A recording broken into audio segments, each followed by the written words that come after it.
মা, মা, ও মা, আব্বা আমার লালিকে কোথায় নিয়ে যাচ্ছে? বাবা আমার, তোমার আব্বা লালিকে আল্লাহর জন্য কুরবানি দিতে নিয়ে যাচ্ছেন। তাহলে কি লালিকে আর কখনোই দেখতে পাবো না? মা, আমি খেলবো কার সাথে? বাচ্চাদের কোন মন তা সবসময় সবাইকে আপন করে নেয়। সংসারে বড়রা যখন সংসারের নিত্য নৈমিত্তিক দোলাচালে ব্যস্ত, তখন এই মহসিন নামক ছোট্ট বালকটির একান্ত খেলার সঙ্গী হয়ে ওঠে লালি, যাকে সে মাঠে নিয়ে ঘাস খাওয়াতো। দুপুরে কাঠ ফাটা রোদে লালিকে নিয়ে মাঠের সবুজ ঘাসে সে চড়ে বেরিয়েছে কত। কাক ডাকা ভোর থেকে সন্ধ্যার গভীরে, মাঝে শুধু স্কুলে যাওয়া, খাওয়া আর ঘুমের সময়টুকু ছাড়া সারাটা দিনই ছিল তার লালিমন। পোকা ছেলে, লালি তো তোমার বেস্ট ফ্রেন্ড, তাই না? হুম। তুমি কি জানো, সবচেয়ে পছন্দের জিনিস কুরবানি দিয়াই আল্লাহর কাছে সবার আগে কবুল হয়? আচ্ছা বাবা, তুমি কি জানো কুরবানি কিভাবে এলো আমাদের মাঝে? না মা, বলো না প্লিজ।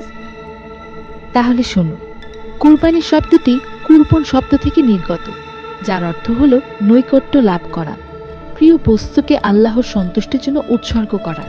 শরীয়তের পরিভাষায় নির্দিষ্ট জন্তুকে একমাত্র আল্লাহ পাকের নৈকট্য ও সন্তুষ্টি পাওয়ার উদ্দেশ্যে নির্দিষ্ট সময় নির্ধারিত নিয়মে মহান আল্লাহ পাকের নামে জবাই করাই হলো কোরবানি।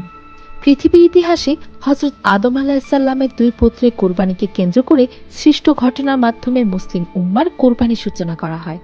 পরবর্তীতে মুসলিম উম্মার জাতির পিতা হযরত ইব্রাহিম আলাইহিসসালামের পুত্র হযরত ইসমাইল আলাইহিসসালামকে কুরবানি করার যে নির্দেশ আল্লাহ পাক দিয়েছিলেন, সেই ঐতিহাসিক ঘটনার মাধ্যমে দ্বিতীয় ইতিহাসের এক নতুন মাত্রা তৈরি হয়। তবে ইসলামে হযরত ইসমাইল আলাইহিসসালামের স্মরণে কুরবানি করা হয়, কেননা রাসূলুল্লাহ সাল্লাল্লাহু আলাইহি সাল্লাম হাদিসে ইরশাদ করেছেন, কোরবানি হলো তোমাদের পিতা হযরত ইব্রাহিম আলাইহিসসালামের সুন্নত। হযরত ইব্রাহিম আলাইহিসসালাম ছিলেন আল্লাহর প্রিয় নবী ও রাসূল। তাকে বলা হয় খলিউল্লাহ, অর্থাৎ আল্লাহর বন্ধু। হযরত ইব্রাহিম আলাইহিসসালামকে আল্লাহ তাআলা এক স্বপ্নে দেখালেন যে তিনি যেন তার সবচেয়ে প্রিয় বস্তুকে আল্লাহর সন্তুষ্টির জন্য কুরবানি করেন। হযরত ইব্রাহিম আলাইহিসসালামের সবচেয়ে প্রিয় তার সন্তান হযরত ইসমাইল আলাইহিসসালাম, এবং তিনি শুধুমাত্র আল্লাহর সন্তুষ্টির উদ্দেশ্যে নিজ ছেলেকে কুরবানি করতে খুশি মনে রাজি হয়ে গেলেন। শুধু তাই কি, হযরত ইসমাইল আলাইহিসসালামও পিতার মুখের স্বপ্নের বর্ণনা শুনে খুশি মনে নিজেকে কুরবানি করতে রাজি হয়ে গেলেন। দেখেছো বাবা, বাবার প্রতি সন্তানের বিশ্বাস আর ভরসা কতটা গভীর, আর আল্লাহর সন্তুষ্টি অর্জনের জন্য তাদের কি গভীর আনুগত্য।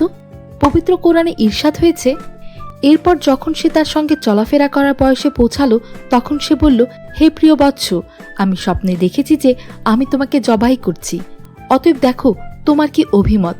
সে বলল, হে আমার পিতা, আপনাকে যা আদেশ করা হয়েছে আপনি তাই করুন, আমাকে ইনশাল্লাহ আপনি অবশ্যই ধৈর্যশীলতে অন্তর্ভুক্ত পাবেন। এরপর তারা উভয়ে যখন আত্মসমর্পণ করল এবং সে তাকে কাত করে শুইয়ে দিল। সূরা আন-নাস, সাফফাত 102-103। পরবর্তীতে আল্লাহর তরফ থেকে একটি দুম্বা কুরবানি হয়ে গেল এবং প্রতি বছর সামর্থ্যবানদের জন্য কুরবানি করা ফরজ হয়ে গেল। আল্লাহ তাআলা অন্য আয়াতে বলেন, আল্লাহর কাছে কুরবানি পশুর গোশত ও রক্ত পৌঁছায় না, বরং তোমাদের অন্তরে তাকওয়া পৌঁছে থাকে। সূরা হজ আয়াত 37।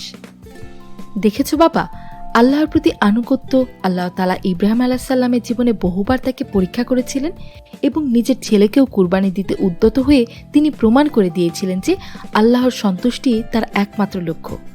জানো তো বাবা, এই যে তুমি তোমার সবচেয়ে প্রিয় পশুটিকে আল্লাহর জন্য কুরবানি দিতে দিলে তোমার বাবাকে, এই উৎসর্গ আর ত্যাগই আল্লাহর কাছে পৌঁছাবে।